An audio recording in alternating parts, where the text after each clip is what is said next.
Good evening guys.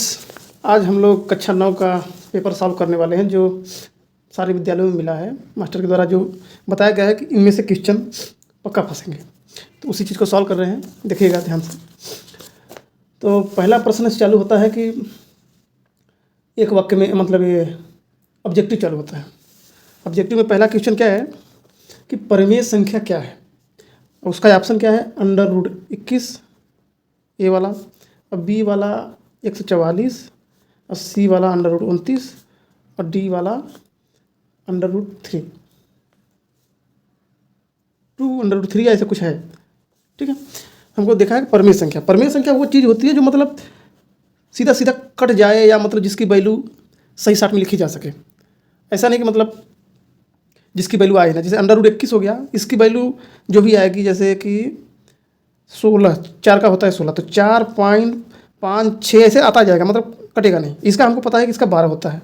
इसका भी ये कैसे होगा, 55-25, इसका 5 पॉइंट करके समथिंग 4-5 ऐसे करके आता जाएगा, 4, 6, 7 ऐसे करके आता जाएगा, कटेगा नहीं। इसका भी 1.7 से 2 का गुणा हो जाएगा। ये 7 ऐसे नहीं रहता, 1.7123 ऐसे करके मतलब गुणा होता रहता है, मतलब काफ़ी लंबी वैल्यू आएगी, कटने वाला नहीं है। तो एग्जैक्टली कौन सा वैल्यू है, ये है जो कट गया है, सीधे 12 आ गया। तो आंसर ये होगा परिमेय संख्या।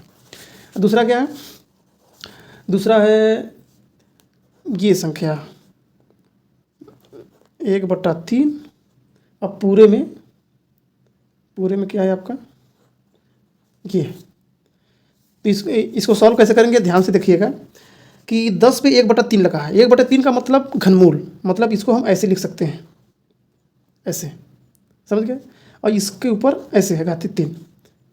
कहने का मतलब ये है कि अंडर रूट में आपने देखा होगा कि जब अंडर रूट में 2 अंडर रूट की जब गुणा होती है, जैसे √5 गुणे √5 होता है, तो ये क्या होता है कि अंडर रूट हट जाता है, 5 आ जाता है, सीधे 5 लिख सकते हैं। मतलब ऐसे कहने का मतलब ये होता है कि ये अंडर रूट लगा है, तो इस पर ऐसे करके इसको दिखा सकते हैं 1/2 में।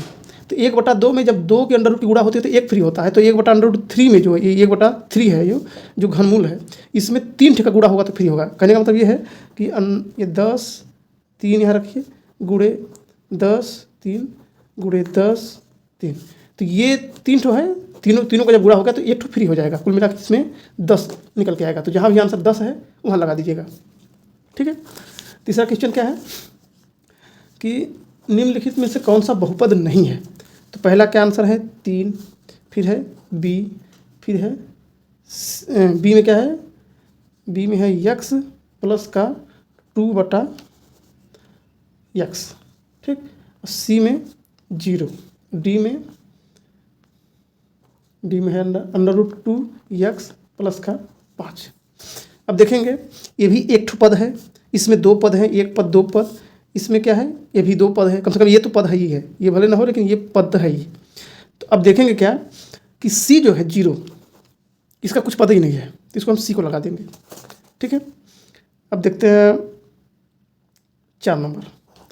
4 नंबर में है a + b + c = 0 है, तो a³ + b³ + c³ a b³ + c³ बराबर, अगर फार्मूला देखेंगे तो होता क्या है कि a + b + c इंटू में क्या आ जाता है, a² + b² प्लस का c² और माइनस का ab माइनस का bc माइनस का ca कोष्टक बंद प्लस का 3abc। सहेज के देखेंगे तो ऐसे आता है। अब आप देखते रहिएगा, ये कहाँ से आया, ये सर्व संख्या है। जैसे a + b का होल स्क्वायर होता है, ऐसे ये भी सर्व संख्या है। ये बड़े बड़े 11th में आपको काम आएगा, तो आप ध्यान दीजिएगा। ये इधर प्लस है, अगर इसको हम इधर रख दें तो ये कैसे हो जाएगा, माइनस का 3abc, बचेगा कितना, a + b प्लस का c। ठीक है, ये है इंटू, मतलब गुणे में है ये सब चीज़, a² + b² + c² माइनस का ab माइनस का bc माइनस का c, जो भी है। ठीक है, इसको बोला है क्या, 0। अगर इसको हम 0 रख देते हैं तो ये गुणे में है इसके सब, तो 0 करके पूरे को 0 कर देगा, तो इधर क्या बचेगा, सब 0 बचेगा। ये इधर तो रहेगा ही। तो जब ये इधर रहेगा, a घाते 3 b घाते 3 + c माइनस का 3abc। अब ये जो माइनस का है इसको हम अगर इधर प्लस कर दें, पूछा क्या है, इसका पूछा, ये इतना पूरा थोड़ी पूछा है कि 0 रख देंगे, पूछा इतना है ना, तो अगर इसको हम इधर फेंक देंगे तो बचेगा कितना, बराबर का 3ABC। तो जो ऑप्शन में 3ABC हो वो लगा दीजिएगा। अब इतना डिटेल में क्यों बता रहे हैं, क्योंकि आपको एग्जाम में ये सब चीज़ करना नहीं है, अगर ये पूछेगा कैसे आता है तो करना है, अगर नहीं तो सिर्फ आपको ये याद रखना है। हम इसलिए बता रहे हैं डिटेल में ताकि आपको याद अच्छे से रहे, जब डिटेल में बताई जाती है बात तो याद अच्छे से होता है।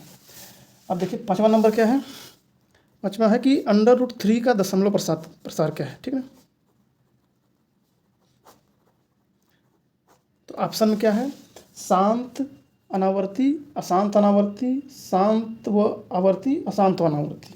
तो इसका आंसर होगा अशांत अनावर्ती, अशांत व अनावर्ती। अशांत का मतलब क्या है कि √3 का वैल्यू जो होता है फिक्स नहीं होता है, 1.7, 3, 2, 5 मतलब करके ऐसे लम्बा आता है, कटता ही नहीं है, तो ये अशांत है।